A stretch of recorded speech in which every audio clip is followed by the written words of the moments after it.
Hey, what's poppin', guys? First thing I want to say is I want to thank all you guys for your love and your support and just all the kind words since I've came back to making these videos.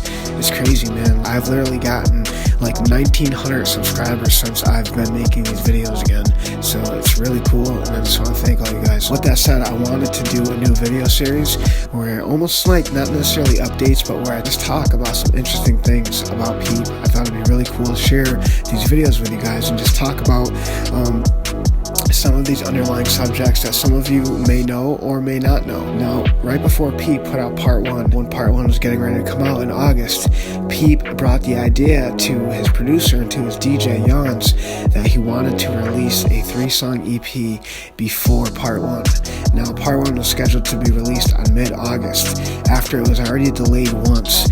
You guys have to understand, for the people that haven't followed any of my videos about this project, Peep started making it as early as January, and he had it finished by March. So everything after that was just either doing music videos or touring, but the songs themselves were already done. So by the time he was getting ready to put this project out, he really wanted to put out this EP.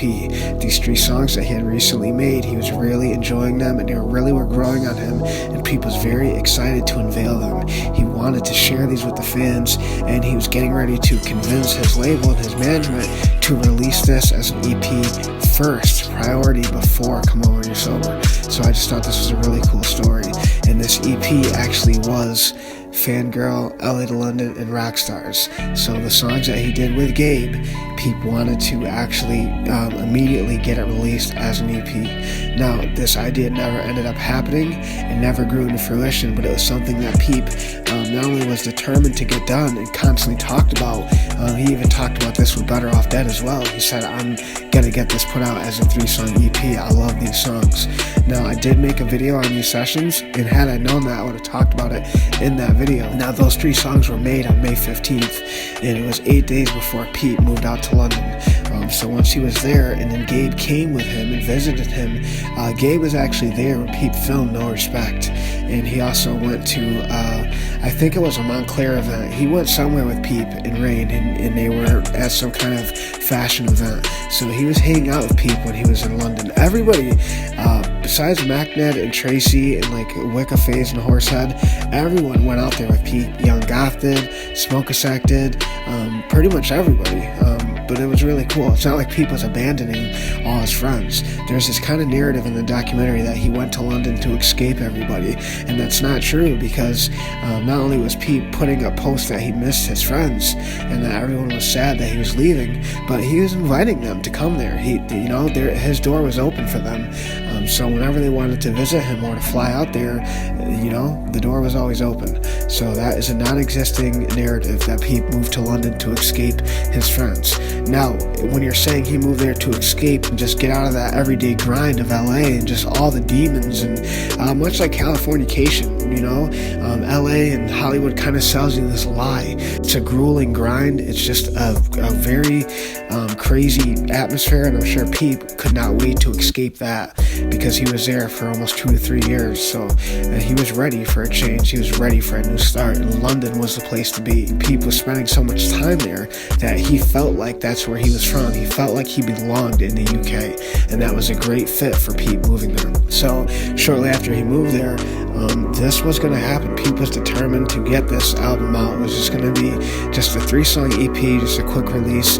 But I just thought it was cool that Peep was willing to, prioritize this record before part 1. Almost not put part 1 on hold, but he wanted to put this project out before part 1. So again, it speaks volume to how passionate he was and how much he enjoyed this project. By the time Peep started touring, after he played Day and Night, he immediately went to Poland 2 weeks later. If you ever see that sound check of Peep, that's actually September 6th, getting ready to play Day and Night and getting ready to do his European tour. So that sound check with Susboy and Yawns is for that tour. So 2 weeks after that, Peep started his touring in Poland, and then he went to the Netherlands, and he played Germany, and then he came back to the US, and he immediately had to start the US leg in Seattle on October 2nd, and before you know it, he passed away in November. So Peep immediately was so caught up in an extensive touring schedule that a lot of the things on his radar did not get done. So EPs and stuff that he was getting ready to release kind of got put on the back burner while Peep was doing this touring schedule. So it's very unfortunate, but I thought it was really cool, and just a cool backstory about the session with Gabe. Peep really liked these songs. Another really cool thing to highlight here is the fact that in Fangirl, that idea of the ringtone, that was something Peep brought to Better Off Dead after they made the song. And what's really funny and shows how cool and gifted and brilliant Peep was at engineering and kind of mixing music and just playing with this stuff, the first time he dragged that ringtone sound into the song, Better Off Dead said the first take, exactly where he dragged it, it fit perfect. So where the ringtone ended and the song came in, it was perfect. The first attempt of where he tried to place it. So Better Off Dead just said Peep was really good at tinkering with music. And another thing he shared is that the reason why he bonded so quickly with Gus is because every time Gus would record, immediately after his take or after a chorus or after an ad-lib, he would take off his headphones and then run out the booth and sit next to Better Off Dead or stand over his shoulder. He was very involved with every single mix. Even when he was mixing GBC, Peep was constantly asking questions like a sponge, soaking up information. Better Off Dead said that Peep was very, not only vast experienced in the world of engineering, but he was very interested in it. And in fact, Better Off Dead said that Peep could have been a professional audio engineer. That's how gifted he was naturally at it. Peep just had an ear for this stuff. And that explains why, Peep says in his interview with Underground Rising in the early years that he didn't know what any of the plugins were or what the knobs meant. He would just twist some certain things, and whatever sounded good, he would keep. It's almost like just throwing shit at a wall and just seeing whatever sticks. But eventually he did learn the process, and he did learn audio engineering, and this came through just constant recording, constant grinding, and most importantly, it came from him doing it himself and figuring it out. So it's really cool that Better Off Dead said that's how his friendship kind of progressively evolved into what it became with Peep.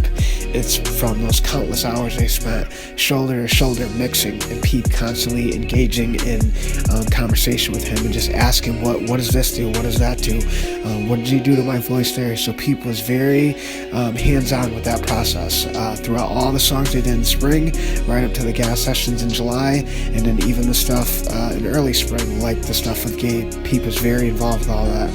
But I just thought it was cool. I wanted to just give you guys the backstory on that. Lastly, I also want to give you guys a story of how Peep almost leaked his G.A.S EP.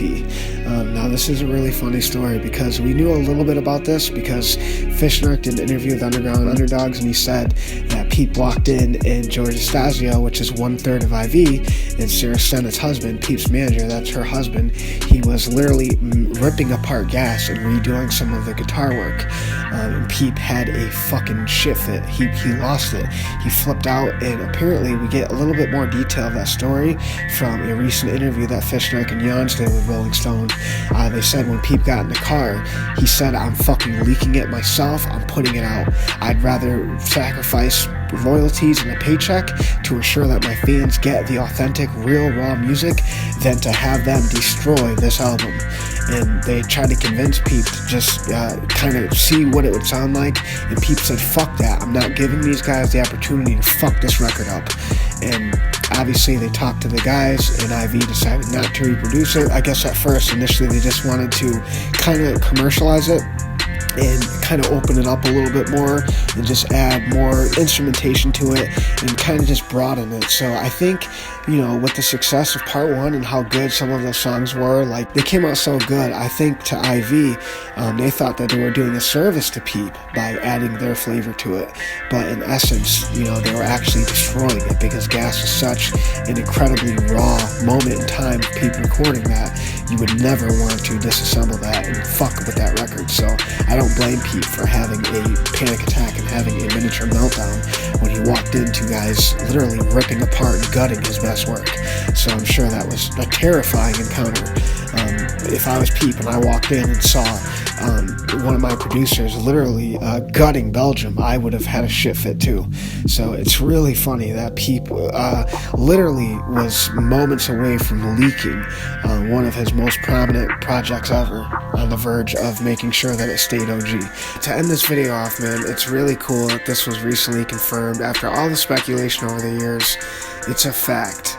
Goth Angel Center was in fact intended to be a full-length project. So immediately after the tour, Peep was going to record more songs and round out the entire project. It was just too good for 3 songs only. Peep did have every bit of intention to actually do more songs for it to make it a real full-length album. Only 3 songs were released on the project, but after all, Jans and fishnarc did recently say Peep was going to record a bunch of new songs to add to it.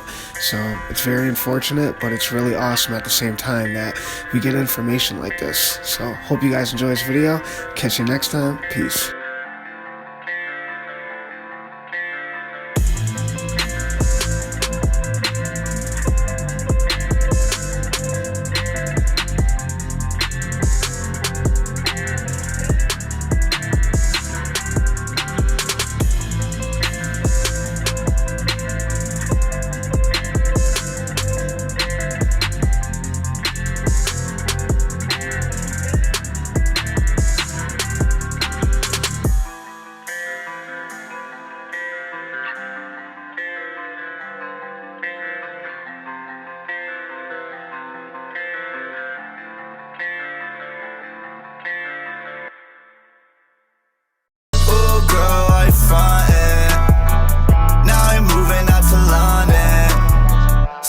Far from the fuck shit. Cash flies like it's nothing, yeah. Stick that needle in my eye, I just lost my peace of mind. I'm not evil by design, but I feel dead at times. Stick that needle in my eye, I just lost my peace of mind. Stick that